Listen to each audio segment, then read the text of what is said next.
हाँ भाई नमस्कार। गुजरात के जितने भी जो कैंडिडेट हैं उनके लिए बहुत ही अच्छी खुशखबरी है। आपके गुजरात फायर सर्विस में स्टेशन फायर ऑफिसर की रिक्वायरमेंट आई हुई है और बहुत ही बेहतरीन सैलरी के साथ में। और मैं समझ पा रहा हूँ शायद बहुत समय के बाद में जो वैकेंसी है वो देखने को मिल रही है। तो जिसके पास में जो सेम क्वालिफिकेशन दी गई है वो हैं, तो बिल्कुल इस फॉर्म को फिल करना ना भूलें।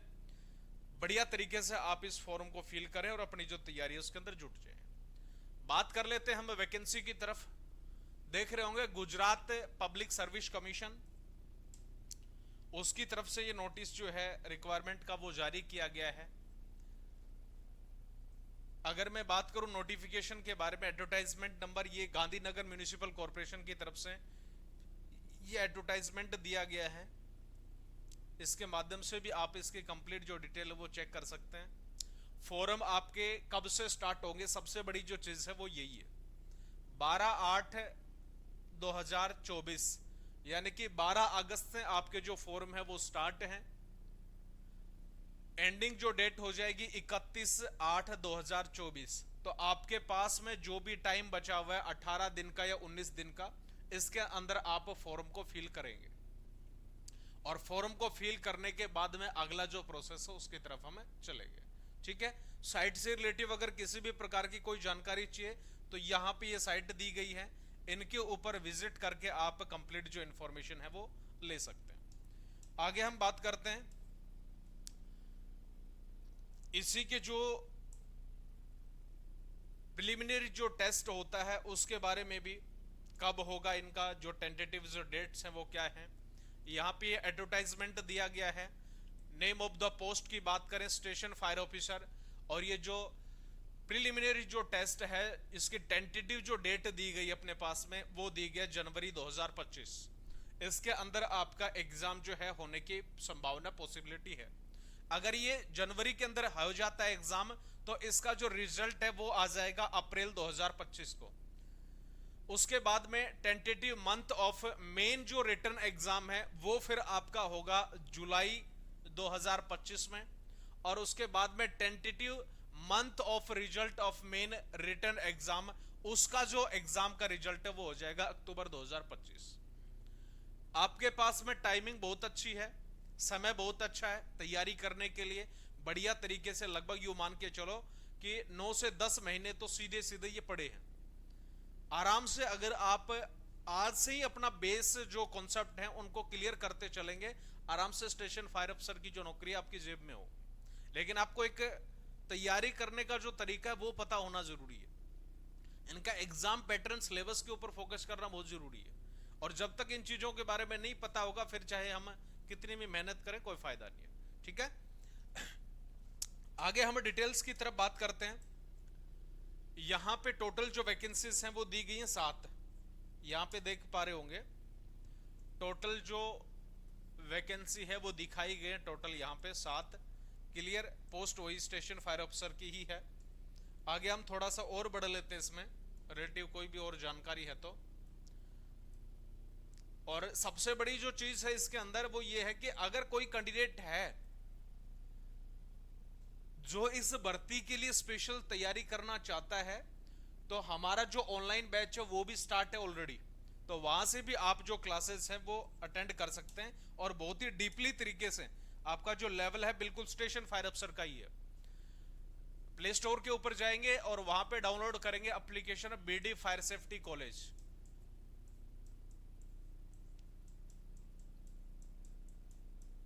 बीडी फायर सेफ्टी कॉलेज के नाम से एप्लीकेशन है। ठीक है, BD fire safety college Narnaul. जो ही प्ले स्टोर के अंदर इसका डालेंगे तो वहां पे लोगो दिखाई देगा और उस एप्लीकेशन को डाउनलोड करना है। उसके बाद में रजिस्टर का ऑप्शन होगा। रजिस्टर करने के बाद में आप जो भी कोर्स आपको परचेज करना है वहां पे कोर्स को परचेज कर सकते हैं। पूरा कंप्लीट जो स्टडी मेटेरियल है, प्रैक्टिस की जो क्लासेस हैं कंप्लीट, लगभग 160 से 70 के समथिंग थ्योरी की क्लासेस जो वहां पे आपको मिलेंगी। क्लियर है।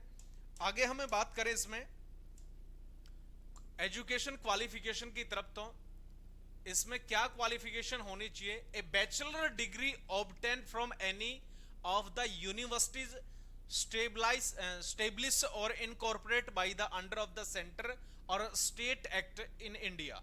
ठीक है, any other educational institution recognized as such or declared to deemed as a university under section 3 of the University Grant Commission Act 1956 and complete the station fire officer and instructor course recognised by the national fire service college Nagpur. ये तो हो जाती है आपकी college इसकी जो qualification है वो ये। अगर ये इस यूनिवर्सिटियों से आपके पास में नहीं है तो अपने पास में क्या होगा, अपने पास में और कौन कौन सा हो सकता है ताकि हम फॉर्म को फिल कर सकें।